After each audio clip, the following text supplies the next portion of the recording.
তোমরা নিশ্চয়ই মানুষের মুখে শুনেছো আকাশ খেয়ে ফেলেছে কিংবা মাটি গিলেছে, কিন্তু পৃথিবীতে একটা জায়গা আছে যেখানে মানুষ দাবি করেছে যে সত্যি সত্যি এটা ঘটে। এই জায়গাটা নর্থ আটলান্টিক ওয়াশনের ওয়েস্ট রিজিয়নে, যেটা ইউএস এর স্টেট ফ্লোরিডা থেকে পুয়ের্তো রিকো আইল্যান্ড আর বারমুডার মাঝখানে। কারণ এই তিনটাই মিলে একটা ত্রিভুজ তৈরি করে, তাই এই জায়গাটাকে বলা হয় বারমুডা ট্রায়াঙ্গেল। কিন্তু এই এলাকায় যেসব দুর্ঘটনা ঘটেছিল তার জন্য এই জায়গাটাকে আরো অনেক নামে ডাকা হয়েছে, যেমন Devil's Triangle, the limbo of the lost. প্রশ্ন হচ্ছে কিভাবে এই জায়গা নিয়ে আলোচনা শুরু হলো। 1950-এর দশকে ইউএস মিডিয়ায় এই টপিক নিয়ে খুব কমই আলোচনা হতো, কিন্তু প্রথমবার মানুষ একে বারমুডা ট্রায়াঙ্গল বলতে শুরু করলো যখন ভিনসেন্ট গেডিস নামের একজন আর্গসি ম্যাগাজিনে একটি আর্টিকেল প্রকাশ করেন। তিনি লিখেছিলেন যে ফ্লোরিডার কাছে একটা এলাকা আছে যা 3টা পয়েন্ট মিলিয়েই তৈরি হয়েছে, সেখানে কিছু অদ্ভুত কার্যকলাপ চলছিল, আর তিনি এই আর্টিকেলের নাম দিয়েছিলেন দ্য ডেডলি বারমুডা ট্রায়াঙ্গেল। এরপর থেকে যখনই এটা নিয়ে কথা হতো মানুষ একে বারমুডা ট্রায়াঙ্গেল বলতে শুরু করে, আর তখন থেকেই একে বারমুডা ট্রায়াঙ্গেল বলা হয়। এই বারমুডা ট্রায়াঙ্গেলের সবচেয়ে বড় সমস্যা ছিল যেই তুমি এই এলাকায় ঢুকবে রেডিও বা কম্পাস কাজ করতো না, ইলেকট্রনিক ডিভাইসগুলোর রিডিং উঠানামা করতো। এসব যেমন হচ্ছিল তার সাথে সাথে জাহাজ আর বিমানও হারিয়ে যাচ্ছিল, মানুষও হারিয়ে যাচ্ছিল, আর এগুলো হারিয়ে যাওয়ার পর একটা ছোট্ট টুকরাও পাওয়া যেত না। এইসব ঘটনা যখন ঘটছিল মানুষ বিভিন্ন ধরনের অনুমান করতে শুরু করলো। কারো কারো দাবি ছিল সেখানে সি মনস্টার আছে, কারো দাবি ছিল এই এলাকায় এলিয়েনদের উপস্থিতি আছে, কেউ আবার একে যুক্ত করতে শুরু করলো ইলুমিনাটির ষড়যন্ত্রের সাথে, কিন্তু কিছুই নিশ্চিত ছিল না। এমন আর কোনো টপিক নেই যেটা নিয়ে এত মুভি, বই বা ডকুমেন্টারি বানানো হয়েছে যতটা বারমুডা ট্রায়াঙ্গেলকে নিয়ে হয়েছে। 1888 সালে এলেন অস্টিন নামে একটা জাহাজ ছিল, এটা ইংল্যান্ড থেকে নিউ ইয়র্কে যাচ্ছিল। 2-3 দিন ভ্রমণের পর এই জাহাজের ক্যাপ্টেন গ্রিফিন একটা আনপ্লান শর্টকাট নেন আগে পৌঁছানোর জন্য, আর এই শর্টকাটটা যাচ্ছিল বারমুডা ট্রায়াঙ্গেলের ভিতর দিয়ে। তবে বারমুডা ট্রায়াঙ্গেল এলাকায় ঢুকতেই ক্যাপ্টেন গ্রিফিন দূরে একটা ছোট নৌকা দেখতে পান, যেটা অদ্ভুতভাবে এদিক ওদিক ঘুরে বেড়াচ্ছিল। ক্যাপ্টেন অনেকবার যোগাযোগ করার চেষ্টা করলেন, কিন্তু নৌকা থেকে কোনো সাড়া পাওয়া গেল না। শুরুতেই তারা সবাই ভয় পেয়ে গিয়েছিল। কিছুক্ষণ পরে ক্যাপ্টেন কয়েকজন মানুষকে ওই নৌকায় পাঠালেন, কেন নৌকা থেকে কোনো সাড়া পাওয়া যাচ্ছে না তা দেখার জন্য। কিন্তু নৌকায় পৌঁছানোর পর সবাই অবাক হয়ে গেল। পুরো নৌকাটা খালি ছিল, সেখানে কেউই ছিল না, না ক্যাপ্টেন, না ক্রু, না যাত্রী। সবকিছু ঠিকঠাক ছিল, নৌকাটার কোনো ক্ষতিও ছিল না। এরপর তারা ঠিক করলো নৌকাটা তাদের সাথে নিউ ইয়র্কে নিয়ে যাবে, আর কর্তৃপক্ষকে জানাবে যাতে কোনো বেআইনি কাজ হলে সেটা ট্র্যাক করা যায়।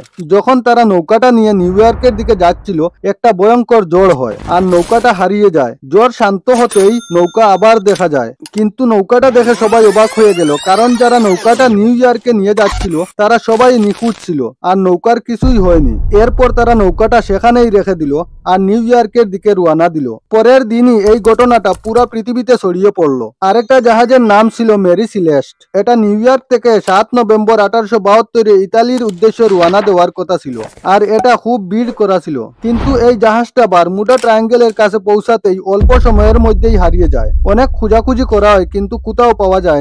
কিন্তু প্রায় 1 মাস পরে 4 ডিসেম্বর 1872 খাবারের প্লেটগুলো যেমন ছিল তেমনই পড়েছিল, কিন্তু ক্যাপ্টেন, ক্রু আর যাত্রীরা সবাই নিখোঁজ। এখনো পর্যন্ত জানা যায়নি এরা কোথায় গেল।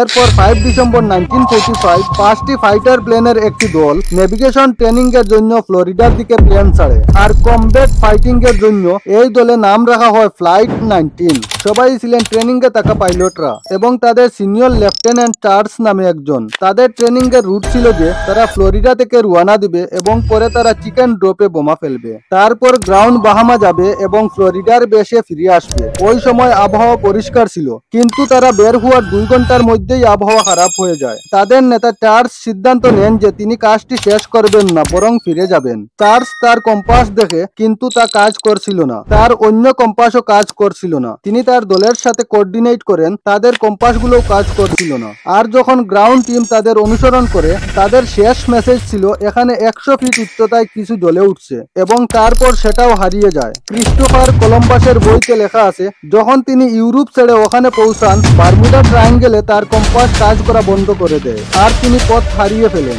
যখন কলম্বাস ভ্রমণ করতেন তিনি তার ডায়েরিতে লিখতেন 1492 সালে তিনি লিখেছিলেন যে কম্পাস কাজ করছে না এবং এখানে আকাশ থেকে থেকে আলো মোমবাতির মতো পড়েছে। ব্রুস গ্যামনন একমাত্র মানুষ যিনি বারমুডা ট্রায়াঙ্গেল থেকে বেঁচে ফেরেন। ব্রুস নিয়মিত বাহামা থেকে ফ্লোরিডা ভ্রমণ করতেন। বাহামা থেকে ফ্লোরিডা যাওয়া তার প্রায় 1.5 ঘন্টা লাগতো বাহামা থেকে ফ্লোরিডা ভ্রমণ করতে, কিন্তু একবার তিনি বিমানটি 10,000 ফুটের উপরে উড়ালছিলেন বারমুডা ট্রায়াঙ্গেলের উপর দিয়ে। আবহাওয়া ছিল পরিষ্কার, না বৃষ্টি না বজ্রপাত, এবং বিমানটি কেবল 45 মিনিটে ফ্লোরিডা পৌঁছে যায়, যা প্রায় অসম্ভব। দূরত্ব ছিল 250 মাইল। এটি 1.5 ঘন্টায় শেষ হওয়া উচিত ছিল, কারণ এই প্লেনের মডেল সর্বোচ্চ গতিবেগ ছিল 180 মাইল পার ঘন্টা। ব্যবহারিকভাবে এটা সম্ভব ছিল না যে তিনি 45 মিনিটে ফ্লোরিডা পৌঁছবেন। যখন তারা জ্বালানি চেক করলো, তা যেমন ছিল তেমনই ছিল, এটা এমনিতেই কমেনি। পরে তিনি এই সম্পর্কে একটি বই লিখেছিলেন। আমি যে গল্পগুলো তোমাদেরকে বলছি, বারমুডা ট্রায়াঙ্গেল সম্পর্কে আরো অনেক এমনই গল্প আছে যেগুলো বই, মুভি এবং ডকুমেন্টারির আকারে আছে।